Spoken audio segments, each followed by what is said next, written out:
अस्सलामुअलैकुम दोस्तों, आप देख रहे हैं रिलायबल वर्ल्ड और मैं हूं अंसर सियाल। दोस्तों कहते हैं ना कि हम तो डूबे हैं, तुम्हें भी ले डूबेंगे सनम। कुछ इस तरह की ही सिचुएशन है और सूरत हाल है पाकिस्तानी क्रिकेट बोर्ड और इंग्लिश क्रिकेट बोर्ड के दरमियान। और इसी सूरत हाल में जो है जो इंग्लैंड क्रिकेट बोर्ड के चीफ थे इयन वटमोर, उनको अपने ओहदे से इस्तीफ़ा देना पड़ा है। इस हवाले से कुछ तफसीलात हैं और दो खतूत लिखे हैं रमीज़ राजा ने, एक न्यूजीलैंड को और एक इंग्लैंड क्रिकेट बोर्ड को। उस हवाले से भी बात करेंगे और ये भी देखेंगे कि अब जो है आने वाले दिनों में इसकी मज़ीद क्या असरात होंगे।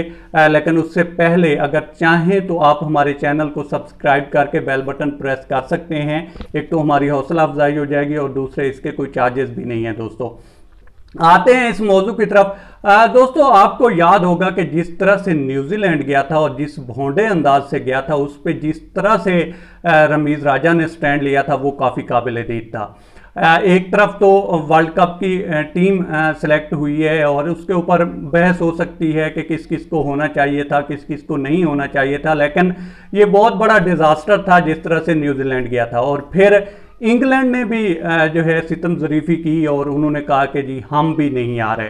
अब तब तो ये कहा जा रहा था कि फाइव आइज़ की तरफ से ये सारा कुछ जो है प्लान किया गया है और इसमें अभी तक मुझे जो है किसी हद तक वो आती भी है इस चीज़ की कि ये सारा प्लान था और मैच से कुछ ही घंटे कबल ये सारा कुछ कर देना ये अचानक से नहीं होता। मुझे भी लगता है कि ये सारा कुछ प्लान था।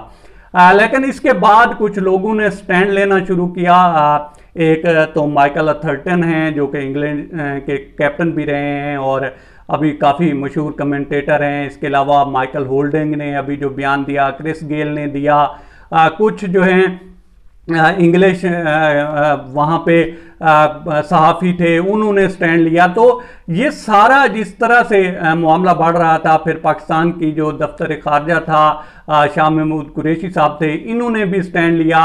रमीज़ राजा का तो जिस तरह से उन्होंने स्टैंड लिया और जिस तरह से उन्होंने बात की थी तब इंग्लिश क्रिकेट बोर्ड से, वो काफ़ी हद तक काबिल सताइश भी है और काबिल-ए-दीद भी है। एक सच्चे पाकिस्तानी होने का उन्होंने सबूत दिया था और मुझे याद है कि उन्होंने अपनी प्रेस कॉन्फ्रेंस में कहा था कि मैं न्यूजीलैंड से आपको जो मुआवजा है वो लेकर ही दूंगा। और अभी उन्होंने दो खतूत भी लिखे हैं जिसमें कहा यह जा रहा है कि जो न्यूजीलैंड है जिस तरह से उसके ऊपर थू हुई और उसकी जिस तरह से फिर लान-तान हुई, तो उसमें कहा यह जा रहा है कि न्यूजीलैंड जो है दोबारा अपना दौरा जो है वो रीशेड्यूल करने का सोच रहा है और हो सकता है कि आने वाले दिनों में वो इसका ऐलान भी कर दे। अब जहां तक इंग्लिश क्रिकेट बोर्ड की बात है, वो कहते तो हैं जो अगले साल हमारा विजिट है पाकिस्तान का वो हम करेंगे और पूरा करेंगे, लेकिन इस दरमियान ये जो उन्होंने जिसे आप सुरैकी में या पंजाबी में खच कहते हैं ना, उन्होंने जो खच मारी थी उसका जो है उनको जिस तरह से रिजल्ट भुगतना पड़ रहा है वो बहुत भारी है। अब तब तो कहते थे कि ये सारी गवर्नमेंट और इस तरह के मामलात हैं, लेकिन बाद में खबरें आना शुरू हुई कि जनाब बोरिस जॉनसन जो हैं वो भी इससे खुश नहीं है और दुनिया भी कह रही थी कि भाई आप जिस तरह से कर रहे हैं इस चीज़ की क्या गारंटी है कि कल पाकिस्तान भी है और मैच से सिर्फ 15 मिनट पहले कह दे कि हमें सिक्योरिटी नहीं मिल रही सही और हम जा रहे हैं, तो फिर आपके साथ क्या होगा। तो ये सारी चीज़ें देखते हुए अब उनको सोचना भी पड़ रहा है और इस दरमियान जितना भी प्रेशर बढ़ा है उसमें ये स्टैंड नहीं कर पाए और ये जो हैं अपने ओहदे से इस्तीफ़ा दे चुके हैं और जा चुके हैं। इसके अलावा अगर आप माजी में देखें तो जिस तरह से भी मार्टिन गुप्टिल की वाइफ को वो एक ईमेल गई और उसके ऊपर सारा वो बाल खड़ा हुआ, तो वो एक एक्सेसिबल पर्सनैलिटी थी, चूँकि वो कमेंटेटर हैं तो उसको ख़ास तौर पर टारगेट किया गया और ये सारा प्री प्लान था।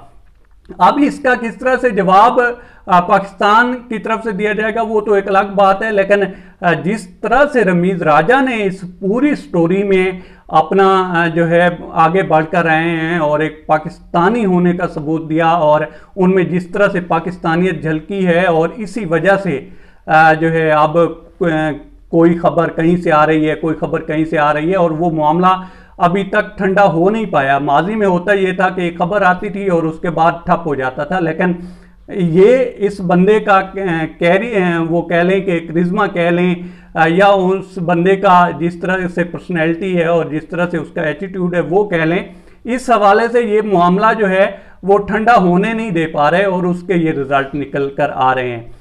होप्स हो कि आगे भी वो इसी तरह से जो है कोशिश करते रहेंगे और पाकिस्तान का जो क्रिकेट के हवाले से फ्यूचर है वो उम्मीद की जा सकती है कि बेहतर होगा और टीमें आएंगी भी, अगर इसी तरह से प्रेशर जो है वो मेंटेन रखा गया तो। अब तक इतना ही। आप दोस्तों से रिक्वेस्ट है कि आप हमारे चैनल का विजिट करें और अगर आपको हमारे चैनल का कंटेंट पसंद आए तो इसे सब्सक्राइब करें। तामुन के लिए शुक्रिया दोस्तों। अल्लाह हाफ़िज़।